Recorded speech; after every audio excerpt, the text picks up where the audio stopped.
За энэ харилцааг зохицуулалттай болгохыг бол дэмжиж байгаа. Гэхдээ нэг хэдэн асуулт байна. Нэгдүгээр энэ их хурд дээр байгуулагдсан ажлын хэсэг энд юу н ажиллаж байгаа болов уу? Энэ одоо ажлын хэсгээс энд ахлагч юм гişүүд нь байна уу? За энэ мэдээж одоо энэ дэд ажлын хэсэг баг шиг байна л да төрийн байгууллагуудаас. Тэр ямар явцтай байгаа юм болоо? Хоёрт нь энэ ер нь тоошрохгээс гадна энэ одоо юм онцгой албан дотор ногдуулдаг согтууруулгундаа тамхи зэрэг зүйл дээр архин дээр бол савлгааны хэмжээ. Энэ тамхин дээр бол мөн одоо тэр хэрглэж байгаа одоо тамхины савлгааны хэмжээгнээс ногдуулж ийм шатлалтаа татвар ногдуулвал илүү зөв гэж би бол хувьдаа боддог. Энэ талаар тооцсон зүйл байгаа юу? Яг тэгэхээр аль болох одоо хатуулгийг бууруулахаас гадна, никотины хэмжээг бууруулахаас гадна нэг удаад хэрэглэх хэмжээг бага болгох энэ эдийн засгийн хөшүүргийг бид нар татврын бодлого тавьж өгсөд. Тэгэхээр эндээ зүгээр нөгөө яг одоо согтуурлгундан дээр бол нэг л юм яваад байдаг. Нэг лидер тутмаас тэдгээд. Одоо мэдгүй бидний бага багт ч одоо энэ согтуурлгундаа чинь одоо пи ихэд 0.33, арх ихэд 0.5 литр үлээсэн. Одоо тэг хэдэн литрч болчиход байгаа юм мэдгүй. 2 литр, 5 литр. Тэгээ одоо энийг заавал одоо дуусгаж ээж энэ одоо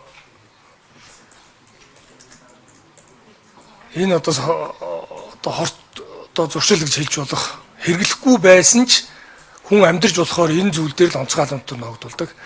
Тэгэхээр энэ талаар ер нь харсан болов хууль санагчдын зүгээс энэ бол яг л архитай адилхан ингээл нэг миллилитрийн хэмжээг нь эсвэл ширхгийн хэмжээг нь авах гээд байгаа байхгүй юу?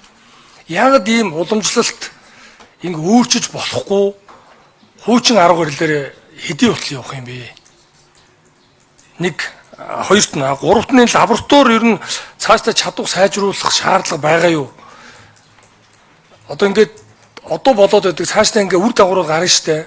Энэ асуулт хэрэгжээд эхлэхээр. За гуравт нь болохоор энэ цаашид ер нь энэ үр дагавар гарах зүйлүүдийг ер нь яаж тооцож байгаа вэ? Яг хэрэгжиж эхэлснээр энэ хууль батлагдвал хамгийн сүүлийнх нь болохоор энэ одоо энэ төхөөрөмж болон тамгийг иймэрлэж байгаа аж ахуй нэгжүүд, худалдааны байгууллагууд, хэрэглэгч одоо иргэдийн зүгээс хилцүүлэг хийсэн авсан судалгаа энэ дээр гарсан одоо гол саналууд нь юу гэдэм бэ? Яг л энэ хуулийг одоо баталгаас энэ хилцүүлгийн шатанд энэ талаар одоо их хурлын гишүүд бол маш сайн мэд хэрэгтэй байна. Тэгэхээр энэ зүйл дээр одоо тодорхой хариулт өгөөч. Таны хэлж байгаа зөв. Яг энэ хэрэглээг багасгахын тулд савлгаа өөрөө стандарттай байх ёстой. Тэгээ энэний дагуу ч гэсэн бид нар яг энэ савлгааны стандартыг энэ хуульда 6-гийн 7-гийн 2-т оруулж өгсөн. Бидний нөгөө янжуур тамхин дээр бол угаасаа 20 ширхгээс ихгүй байна гэдэг олон улсын стандарт явцдаг. 100 ширхгээр нь байд юм уу 200 ширхгээр нь савлж хайрцагч болохгүй шүү. Тэгэх юм бол таны хэлдэг шиг тэрийгэ дуусгах гад нэг авсан бол тэрийгэ дуусгах гад явдаг юм зан үйлийн юм явдаг учраас янжуур тамхин дээр 20 ширхгээс цөөнтэй орно. За дүнсэн тамхин дээр ч гэсэн бид нар савлгааны стандартыг оруулж өгсөн шинээр 200 граммаас багаар савлнаа. Дүнсэн тамхины хувьд гэсэн яг энэ хэрэглээний асуудал байгаа.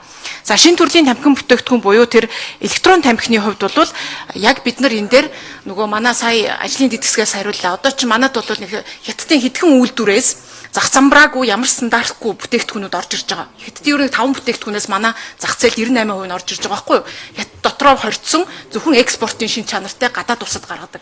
За тэр нь өстой нөгөө нэг никотины хэмжээ нь 20 ширхгээр одоо янжуурынхаас хэд дахин өндөр ч юм байна.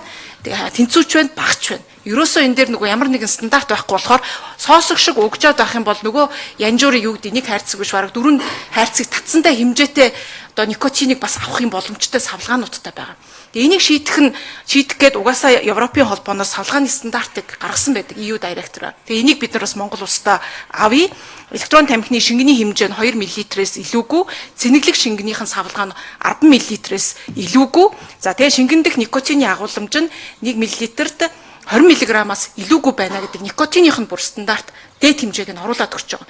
Ингэжээж бид нар нөгөө нэг ямар ч нөгөө мэдрэмжгүй зан үйлийнхаа зугаар соосог шиг татаад ингээд их хордод байх асуудлыг нь одоо хязгаарлах савлгаа болон никотины хэмжээний одоо энэ стандартыг бол энэ хуулиараа оруулж өгч байгаа. Ингэжээж бид нар татврынхаа бодлого, эрүүл мэндийнхаа бодлого хамгаалахтай энэ бодлого руугаа явна гэж харж байгаа.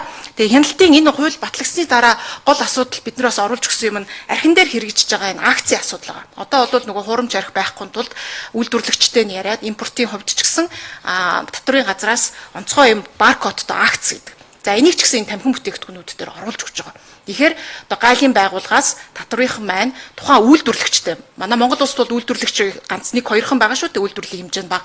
Ихэнх нь дандаа импорт юм баггүй юу. Тэгэхээр эдгээр үйлдвэрлэгчтэй тэр акцаа нийлүүлж одоо хуурамч тамхи орхоос сэргийлнэ. Яг стандартын дагуу тэр электрон тамхи нь хийгдэж гинүү гэдэг дээр стандартаа тавиад өөрөө акцаа өгөх энэ нөгөө төрийн байгууллага хоорондын үйлдвэрлэгчтэй холбогдох тэрүүгээрээ хянах юм механизм нь бас бий болж өгөх юм. Ингэж бид нар бас хяналтаа хийнэ гэдгийг хэлмээр байна. Стандарт тогтоож байгааг бол 100% дэмжиж байна. Гэхдээ миний асуугаад байгаа асуулт нь өөрөө. Яг энэ савлгаа бага болон агуулмж бага тохиолдолд яаж бага татвараар энийг эдийн засгийн одоо аргаар энийг хор хөнөөлийн бууруулах бодлого барих юм бэ гэж асуугаад байгаа байхгүй юу? Энэ татврын хууль дээр. Зүгээр ингээ одоо энд чинь биш дараа бүх төрлийн тамхины шингэн 1 мм-д ногдох татвар, онцгой татвар. Төхөөрөмж дагалдах хэрэгсэлд 1 ширхэгд ногдох. Тэгээ энэ уламжлалт юм өөрчлөхгүй юм л гэдэг байгаа байхгүй юу? Тэгээ том ийм татдаг одоо төхөөрөмж болон нэг одоо тамхин их хэмжээнд дагууламжтай ийм байвал энэ бага байсантайгаа адилхан татвар ногдох юм бол энэ ямар ч эдийн засгийн хөшүүрэг, эдийн засгийн аргаар энэ дээр одоо татвар ногдуулж байгаа бодлого биш болох байхгүй юу? Тэгээ энийг л асууад байгаа. Яг энэ дээр тодорхой.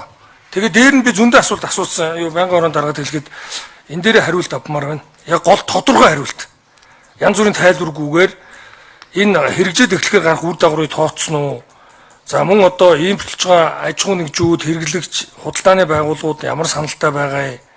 За мөн одоо лабораторийн хүчин чадал чинь цаашдаа юу сайжруулах юм? Энийг ингээд хамтд нь авч явахгүй болохоор тэгээ хууль батлагдаад гардаг. Тэгэл дараа нь дахиад нэг ийм хууль хэрэгжих болохоор нэг үр дагавар гараад тэгэл энийг ингээ хамтд нь эхнээс нь системээр нь цуг тооцоод нэг мөр одоо шийдвэрлэх зөвөө. Ингэж бид нар одоо гарах үр дагавартай нь хамт харах хэрэгтэй гэдэг л ийм байдлаар би асуудаг. Тэгээ энд хангалттай хариулт авмаар. За тэгэхээр яг хуу тий Бадамсрын гишүүний хэлж байгаа та тэгэхээр одоо бид нар ч савлгаа никотины хамгийн дээд хэмжээг заагаад өгчөж байгаа шүү дээ. Тэгэхээр никотины бага байх юм бол арай бага татвар авъя гэдэг логик явж гин гэж ойлголоо зөв. Тэгэхээр тэгхийн бол одоо янжуур тамхин дээр ч гэсэн бид нар хамгийн дээдэлтэй никотин 5 билүү 8 билүү таарн тэд байна гэдэг стандарттай дээдлийг. Тэгэхээр тэрнээс бага байх юм бол янжуур тамхин дээр ч гэсэн одоо онцгой албан татвар дээр өөр болон шаталтай гэдэг юм орчих гээд байна шүү дээ.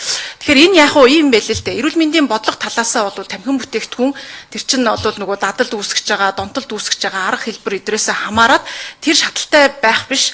Ер нь бол дэлхийн улс орнууд бол дээд стандартад гараад өчтдөг. Энэ дотроо тэр татврынхаа одоо нэгдсэн бодлогоороо хэрэглээг багасгах гэдэг ийм л бодлого байдаг. Тэгээ эдийн засгийн арга гэдэг бол энэ донтолттой тэмцэх, донтох бүтээгдэхүүнтэй нэмэх хамгийн үр дүнтэй арга гэдэг нь дэлхийд дахина батлагдсан.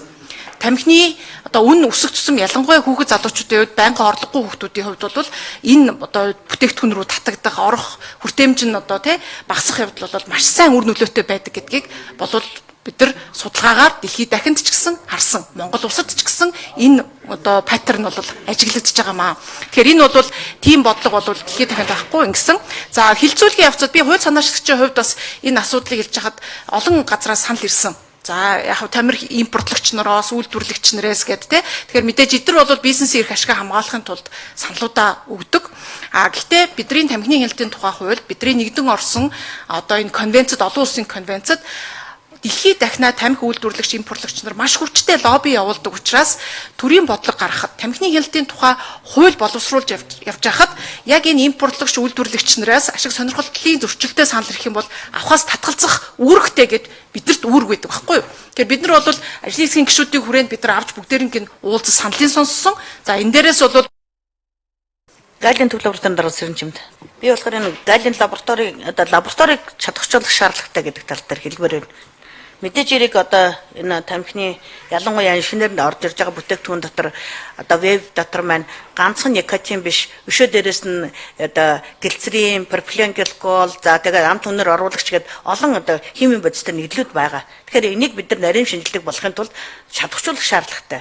Олон лабораториг бас одоо чадахжуулж өнөөдөр энийг хийж хяналтаа тавих хэрэгтэй.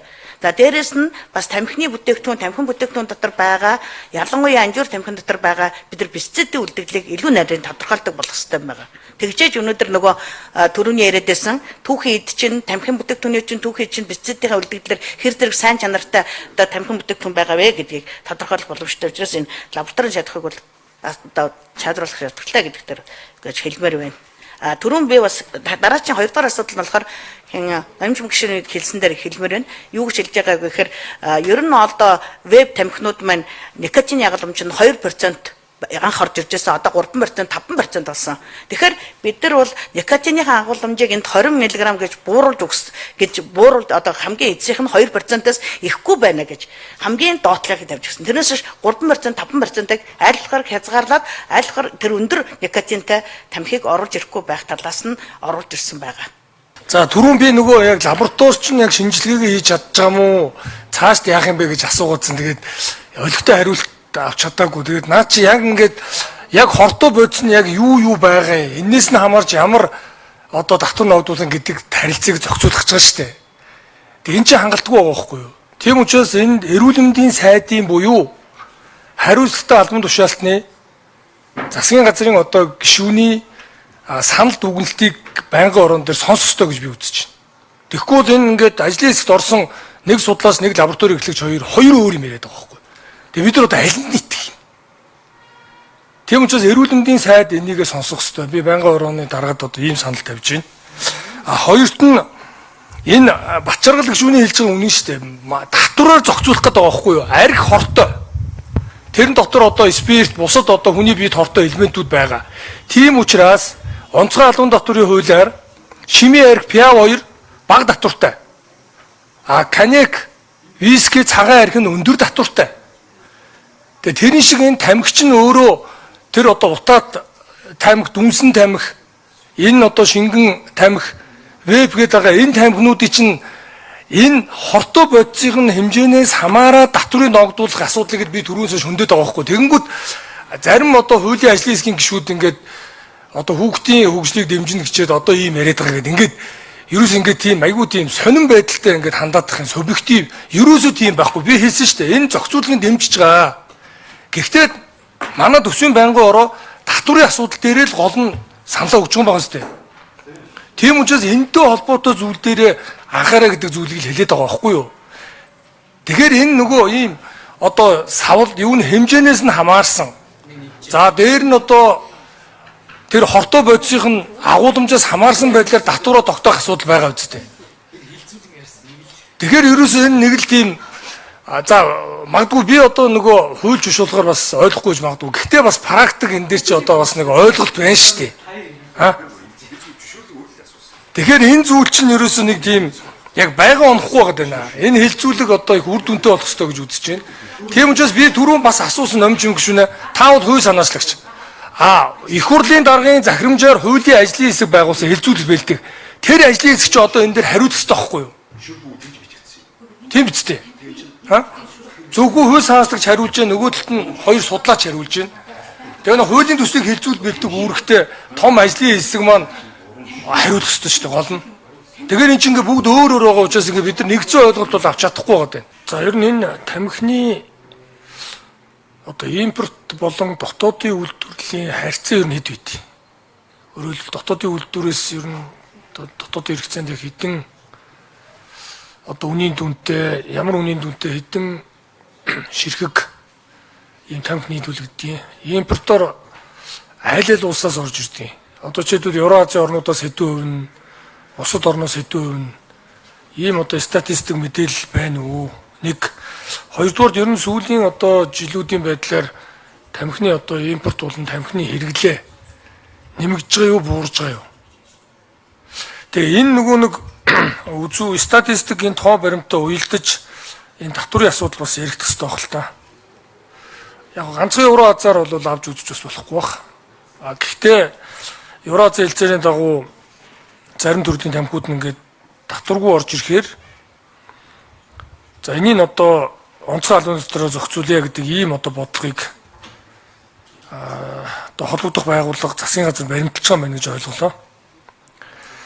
За нэг хоёрдугаард нь энэ яг татврын орлогоор ер нь хэдэн дүүргэн дээр бүрддэг юм бол энийг ер нь мэргэжлийн байгууллагууд яг одоо юу гэж үздэг юм бол энэ зохицуулалт нь ер нь хэр оновчтой байна эсвэл өөрчлөх шаардлага байгаа гэж үздэггүй. Энэ тал дээр хариулт авмаар. Галийн ерхий газрын барааны англи хэлцээний дарга Чимгэрэл. За тамхины импортын хэмжээ бол сүүлийн 3 жилд бол өссөн байгаа. Янжуур тамхин дээр ялангуяа одоо бол 3.9 сая тэрбум тамхи орж ирсэн. За дотоодын одоо үйлдвэрлэлтэй холбоотой тамхины асуудлыг бол дотроо ерхий газраас хариулах байх гэж бодож байна. За нийтдээ бол тамхин бүтээгдэхүүнээс 305 орчим тэрбум төгрөгийн татвар бол ногдуулж улсын төсөв төвлөрүүлж байгаа. Энэ дотроос бол янжуур тамхин дээр бол 275.5 тэрбум төгрөгийн албан татвар төвлөрүүлж байгаа. За бусад нь бол электрон янжуур за тэгээд үнсэн болон задгай тамхи гэсэн ийм төрлүүдээс улсын төсвийн орлого бүрдэж байгаа, татврын орлого бүрдэж байгаа. За Евразийн бүс нутгийн гишүүн улсуудаас одоо 35 нийт янжуур тамхины 35% бол 35 орчим хувь бол бүрдүүлдэг. За Солонгос бүгд найрамд Солонгос улсаас бол нийтээ 70 орчим, за 65 орчим хувь бол бүрддэг. За ингээд бусад улсууд бол одоо орж ирж байгаа. За электрон тамхины хувьд бол 90 орчим хувь нь бол зөвхөн бүгд найрамдах хятад ард улсаас одоо импортлогдож орж ирж байгаа. Татвар ерхий газар татвар хураалтын удирдлагын газрын газрын дарга Мегмарч гишүүний асуултанд хариулъя. За дотоодод үйлдвэрлэж байгаа тамхи үйлдвэрлэх тусгай зөвшөөрлөлтөд бол одоогийн байдлаар 4 компани үйл ажиллал бүртгэлтэй байгаа. За үүнээс нэг компани бол үндсэн үйл ажиллагааг бол хэвээ явуулж байна. За үйлдвэрлэгч компанийн хувьд өнгөрсөн 2025 оны байдлаар бол 406 орчим сая тамхи үйлдвэрлэсэн гэсэн тайлан мэдээллийг бол ирүүлсэн байгаа. За орлогын буюу татвар төлтийн байдлын хувьд бол тус дотоодын үйлдвэрлэгч компани манд тамхины онцгой албан татвараар 2025 онд 2.1 тэрбум төгрөгийн онцгой албан татварыг төлсөн. 2024 онд бол 9.5 тэрбум төгрөгийн татварыг төлсөн гэсэн мэдээлэл байна.